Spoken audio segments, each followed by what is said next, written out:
Given the surprising success of the previous half-season recap video and the overwhelming response to do another half-season recap, here goes. This is your Love Island Australia half-season recap part 2. 16 episodes, so 16 hours of content to be narrowed down and summed up in, you guessed it, under 10 minutes. Maybe under 15 minutes, depends on how we go. Okay, let's go.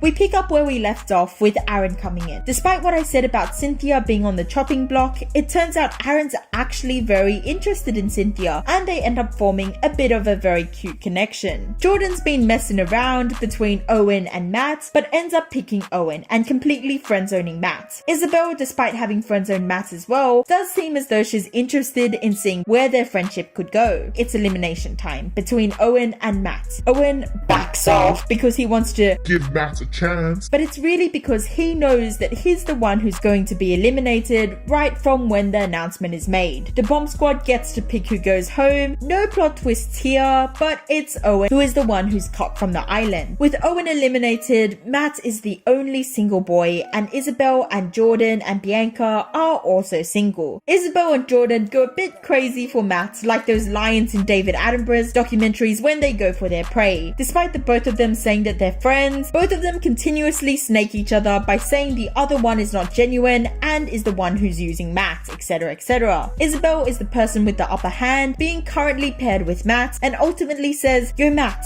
I ain't ever snaked you for your best friend." Matt agrees and decides to pick Isabel. Jordan is not very happy at all with this decision and says Matt's playing the game, is ungenuine, etc, etc, despite her telling Matt he was just a friend and despite her snaking him for his best friend the week prior. She decides to drop some topping on the cake and say some really uncalled for comments at innocent Bianca, who's just doing her makeup, minding her goddamn business. Simultaneously, while this is all happening, Jared and Jesse wingman Cynthia a bit more with Aaron, while budding their own very popular with the audience connection. It's a recoupling, so status update time. Cynthia and Aaron, Luke and Cassie, Josh and Anna, Katia and Adam, Jared and Jesse, and Matt and Isabel. It's Bianca and Jordan who go home. This is about where Adam and Katia start getting a bit iffy. It's not Katia's fault, but Adam is starting to get really put off by the affection Katia is giving him, despite seemingly being okay with it up until now, which coincidentally coincides timeline-wise, where it's just after they did the dirty in the hideaway that this is all happening.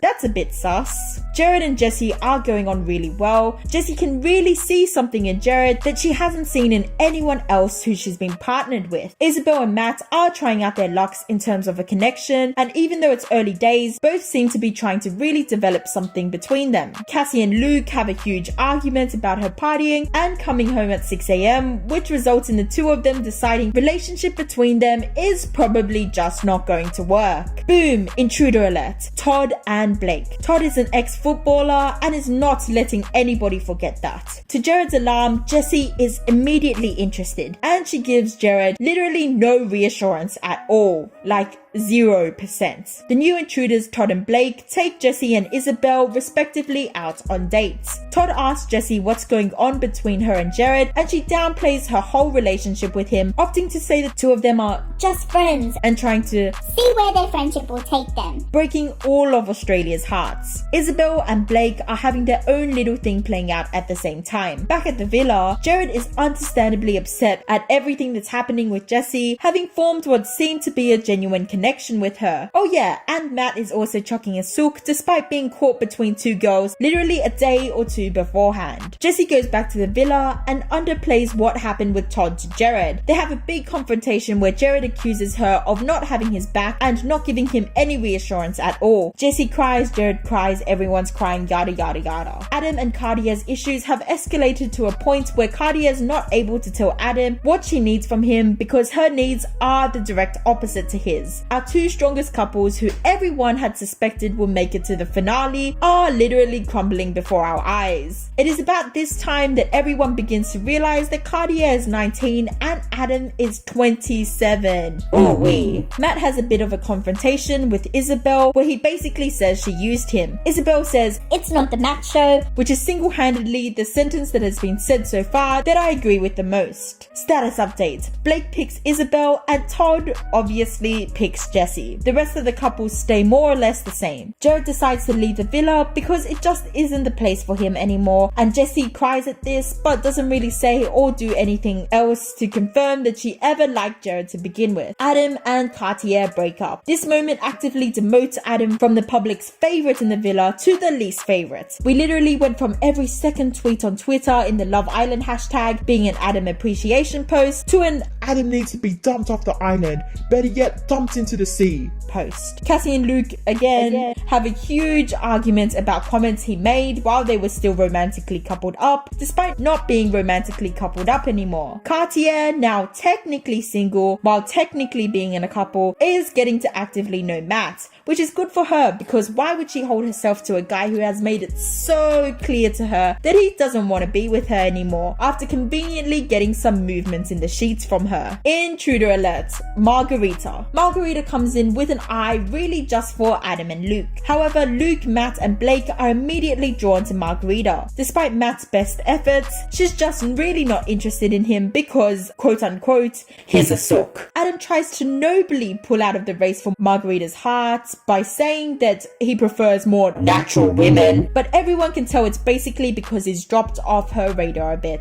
Luke, who is very obviously Margarita's first choice, tells Margarita to pick Blake because he's essentially emotionally unavailable, having been through way too much through his Love Island journey. And during this time, Blake is really sucking up to Margarita a lot. At the recoupling ceremony, Margarita acts like she's having a hard choice, but when in reality she really only has one option. She picks Blake. Duh. This leaves Isabel single to join Matt, who is already single. Because Matt was already getting to know Cartier before Margarita came in, and because Cartier doesn't really have any other viable option but to be with Matt, and all the islanders know that, they all basically unanimously decide to save Matt. Matt at this point is quite literally invincible, having been up for elimination multiple weeks in a row, but still somehow being a cockroach and surviving all eliminations. They still fill up a couple of minutes by showing the couples discussing their options when there was really ever only one option. Shock, twist, but the least popular couple with the public, my personal favourite islander, Cassie and Luke, are also eliminated alongside Isabel. Status updates. Margarita and Blake, Todd and Jesse, Adam and Cartier, Josh and Anna, Cynthia and Aaron, and Matt. Matt and Cartier continue to get to know each other, which consists of them continuously talking about the friend zone. Literally their whole conversations are comprised of friend zone?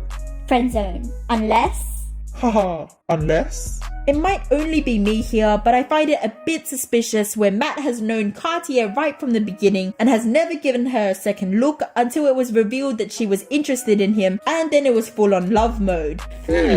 Cartier's still stuck between Adam and Matt though. She wants to move on to Matt, but it's hard when the person she spent literally the last month with is laying right next to her in bed and she has to see him every night.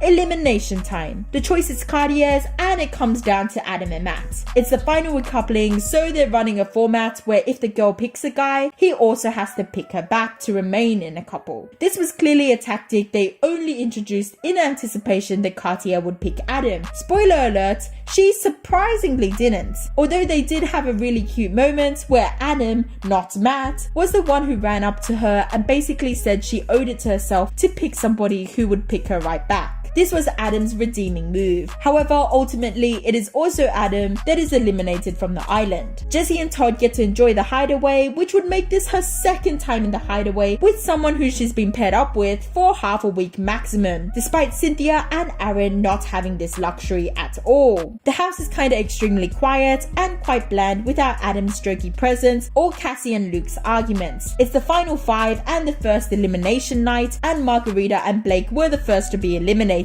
Very obviously. If anybody else had been eliminated before them, that would have been an actual plot twist. Matt and Cartier share their first smooch. It's a sweet moment, but Luke and Cassie get on Instagram and point out that Matt conveniently positioned their first kiss to be right in the view of the only 2 cameramen in the whole villa, which, if true, is a very sus move, especially given his quick movement onto Cartier to begin with. Josh asks Anna to be his girlfriend. A lot of people also find it a bit sus that he's been considering it for a week now, but decided to wait until literally the semi-final to ask her to be his girlfriend. But to be fair, it's not like there was anything else happening in the villa, and at least this sweet moment spiced it up for a bit. Elimination time. Jesse and Todd are eliminated. Again, obviously. Who even is Todd? He's had probably 3 minutes of screen time since he's been on the show, and that's being generous, as they couldn't tell him and Blake apart for a whole 3 days.